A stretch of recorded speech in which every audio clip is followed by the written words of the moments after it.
Hi there, my name is Simon Moffat, founder and analyst at The Cyber Hut. In this video, I want to do a quick walkthrough of a recent research product we have released, taking a look at identity security posture management and specifically the role of data in that process and how identity observability can really drive some real key business values. Now, the research guides themselves typically a long read, something between 20 and 30 pages, and the aim of those is to really give a bit of a backstory and a history as to why a particular market category has emerged, take a look at some of the use cases, some of the requirements, the capabilities, and of course some of the benefits and how organizations can get started with designing some of the ISPM related capabilities. Quick backstory really was the sort of definition of what ISPM ultimately is, and there's some key parts there around being able to discover and apply visibility to your identity infrastructure. Traditionally for people-based or human-based identities, I think that has now evolved pretty rapidly over the past sort of 2 years to include the NHI workload and obviously the agentic AI space in there as well. But we're looking really to move towards something around real-time compliance or continuous compliance, where we're looking to analyze and monitor change in real time, see if that's compliant against a set of rules and a set of policies, and ultimately rectify if anything is slightly untoward or risky. And ultimately from there, we then start to look at what is that immediate situation which organizations face. I think there's a few things to pull out here without going into great detail. One is IGA deployments, identity governance and admin deployments, are typically in distress. Numerous reasons for this. Sometimes it's a lack of coverage. IGA software often only targets the most high-risk applications or perhaps the most complex applications. The other part of that often resounds on things like business process change requirements, which really sort of slow down or certainly make some of those projects more complex to become successful, integration, connector issues, etc. And that ultimately leads to visibility blind spots. So the IGA sort of governance model, if you like, is only really targeting sort of 10% or certainly a subset of core applications, which in turn then can often result in poor IAM data quality. By IAM data, we're typically looking at things like the actual identity and account profiles themselves, permissions being associated with those accounts, and of course policy, which wraps around some of the access control layers in there as well. That's complicated, of course, by the fact we have more identities to manage as well, both in volume and in variety. Absolutely, we have employees, but obviously not all employees are the same. We have gig workers, we have contractors, partners, etc., as well as other types of identities in there as well, looking at NHI workload, agentic and other. And of course, the deployment landscape has increased in variety as well. We're not just talking about on-premises, data centers, virtual machines. We're also then talking about PaaS, SaaS-based systems, as well as sort of things like private cloud and container-based infrastructure as well. So we have a core problem of how to essentially deploy governance, control, compliance across more identities, more identity types, and a much broader deployment landscape.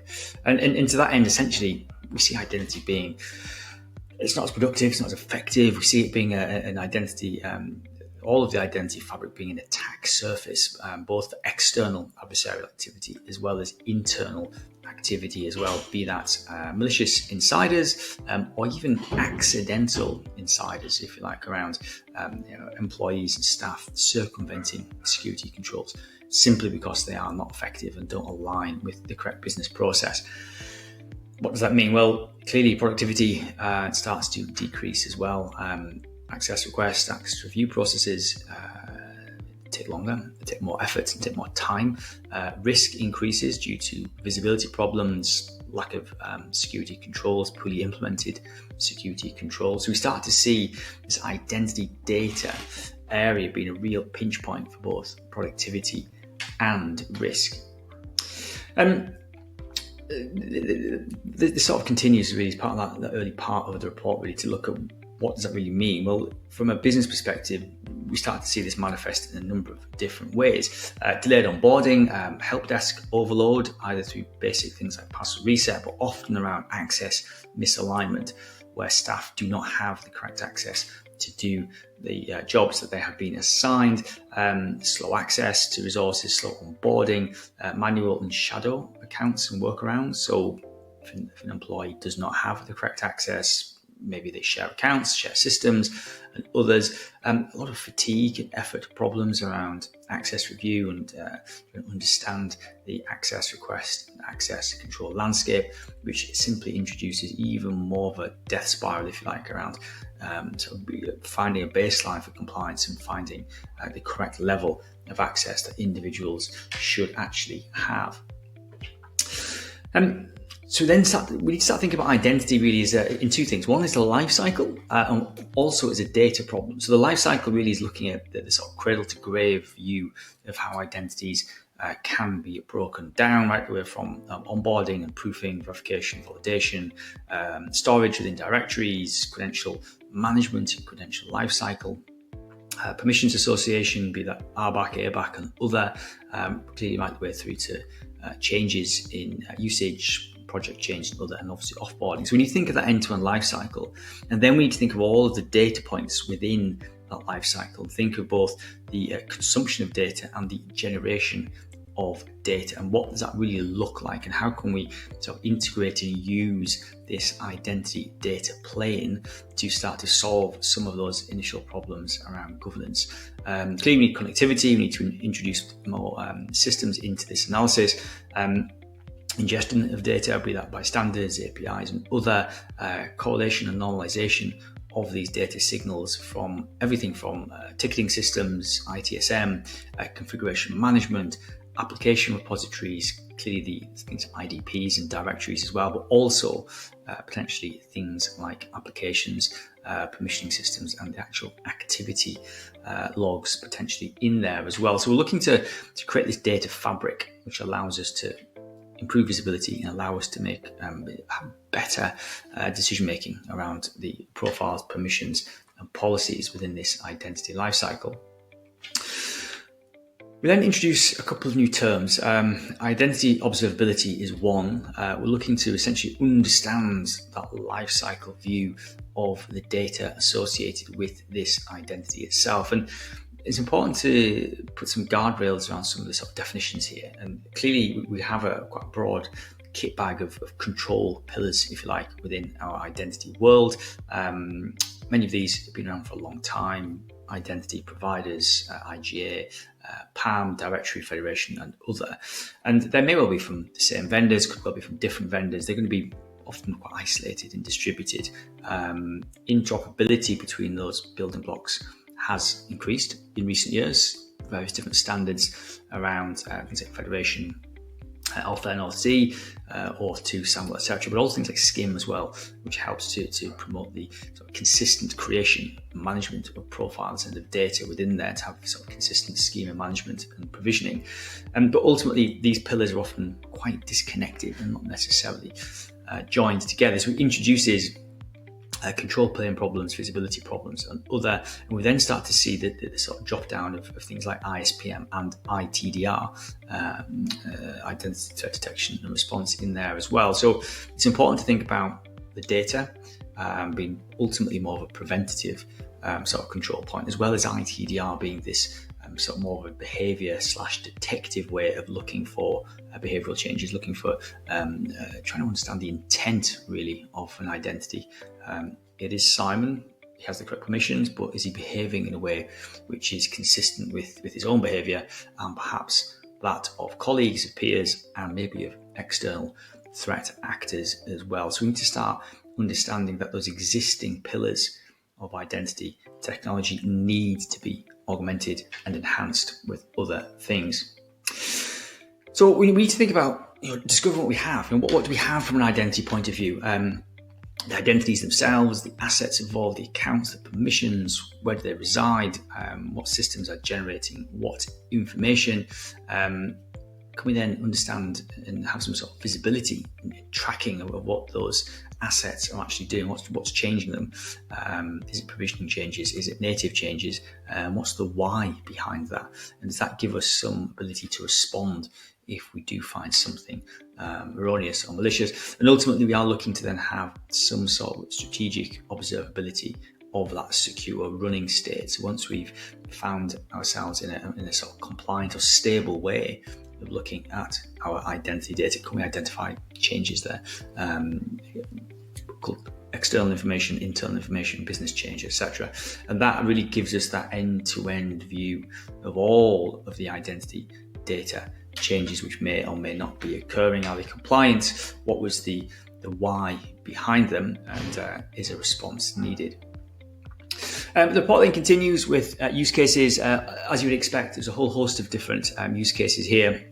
The report really goes into a standard use case sort of format, looking at the actor, be that things like an identity administrator, an auditor, maybe a security officer, what they want to do, why, and what does the success metric look like in there. So, for example, things like the discovery of the ecosystem as a sort of identity admin, they're looking to what sources of data do you have, looking to build a single repository there, looking to develop a master record, be able to have that lineage of the relationships between identities, accounts, and permissions, for example. Visibility, perhaps we're then maybe looking at the security persona, being able to visualize context, understand who has access to what and who is accessing what. So it's more of a static and a sort of runtime view of things there. Visualization helps, I think, in that area as well. Things like graphs and access paths. Ability to support auditor questions. So can auditors understand the landscape? Who has access? Why do they have access? What's the lineage to policy or perhaps to a rule which is given access in the past? Looking to improve data quality. So this could be anything from misspelt identities, accounts, groups, roles, adding in things like descriptions or identifying permissions with missing descriptions, abandoned accounts, orphaned accounts, and so on. So you're really trying to improve the basics, which are often overlooked there. And obviously from a security perspective, looking for discrepancies, comparing identities, comparing permissions, comparing roles, looking access chains and looking for differences there and why do those differences exist. The use case sort of definition continues. There's a few things here, quite practical things. How can you apply ISPM to circumstances like mergers and acquisitions? Now, clearly not all organisations go through a merger or an acquisition, but they will also go through more subtle changes around maybe business and team mergers. Projects come to an end, teams need to be restructured, projects and programs need to be restructured, funding patterns change. So all of that business process needs to be captured within our ISPM and identity observability ecosystem. So you'll be able to have a comprehensive identity data discovery function, maturity model assessment and maturity model design, looking for compliance obstacles. Why are you not compliant within your organization? Be able to run policy and controls against existing and future state of your sort of business landscape there. What's changed? What's going to change? Can you simulate what's going to change if you merge two teams together, for example? I think which is becoming vitally important. So far we've talked about humans, which obviously is a clear driver for things like ISPM and data hygiene. But obviously the last 2 to 3 years has seen a rise in workload, non-human identity, and more latterly agentic AI in there as well. So we need to take those existing constructs of being able to discover, observe, understand the identity lifecycle for things like NHI and agents as well. So again, being able to do audits, being able to do discovery, classify and understand NHI and agents. They're not all the same. They have different risk ratings, different risk profiles, different risk appetites for these sort of departments that those non-human identities will be living upon. identify policy, identify permissions, what permissions have been associated, why have they been associated, have they been right-sized, can they be right-sized? So all of the concepts we have from the human space really need to be applied to the NHI space. And again, looking to do that in real time as well. So creating the baseline, understanding what the sort of a hygienic landscape looks like, and then being able to have that continually hygienic as changes occur, be that from business change, technical change, and other. Another area to consider is the optimization of existing technologies. It could be IGA, it could be PAM, Privileged Access Management, it could be the Identity Risk Management layer in there as well. So we're not necessarily saying the ISPM layer is going to necessarily replace certain technologies. It may well and quite likely augment those existing identity pillars and provide additional benefits and enhancements there around risk visibility, analysis, discovery, and other. The report really concludes with two sections on the benefits. Why do this? Unification and blind spot reduction is clearly a security one. Remediation and prevention, tactics, improvements to security compliance and productivity, being able to improve access request, access review management, and so on, and be able to look at both the business and technical benefits of this, through to always thinking how we can seed this within the business landscape to be able to share more to more people across business boundaries, for example, consume more services in an agile manner, improve the risk posture of the organization, allows the business to move faster, adopt new technologies, go to market quicker, and so on. There are some example metrics as to how to measure this, looking at both the coverage, performance, and effectiveness across the productivity, security, and compliance landscape. And the report then concludes around how to get started, how organizations can leverage ISPM and identity observability to really drive these benefits home. Starting small, augmenting and leveraging existing identity infrastructure, integrating things like ISTM and CMDB resources in there as well, leveraging metrics, engaging the correct stakeholders, and always thinking both in terms of the breadth of capabilities, but also the number of systems involved within this strategic journey as well. Because it is a journey, and it is definitely a strategic plan to improve the data aspect, but also the changes to that data, be they technology or business ones, and how they can be captured and made more effective within this ecosystem. The report then has an appendix which looks at some of the capabilities required in this area. I won't go through all of those now, but again, we need to have the ability to ingest data, model the data effectively, look at real-time insights, how can we apply intelligence, what do we do if we find issues of concern, so how do we remediate. Typically, this is now moving into the world of things like chat ops and leveraging AI ultimately as well for things like recommendations and sort of co-pilot assistance there to spot something of an issue and then provide a set of recommended fixes in there as well. User experience, engaging different stakeholders within the ecosystem, and then obviously there's a whole host of non-functional capabilities around composability, deployment, and other. That concludes this quick brief walkthrough of the market reports. Market reports are available for other parts of our identity and access management world. Please do reach out to the Cyberhut directly to find out about both this and other reports. I'm more than happy to help.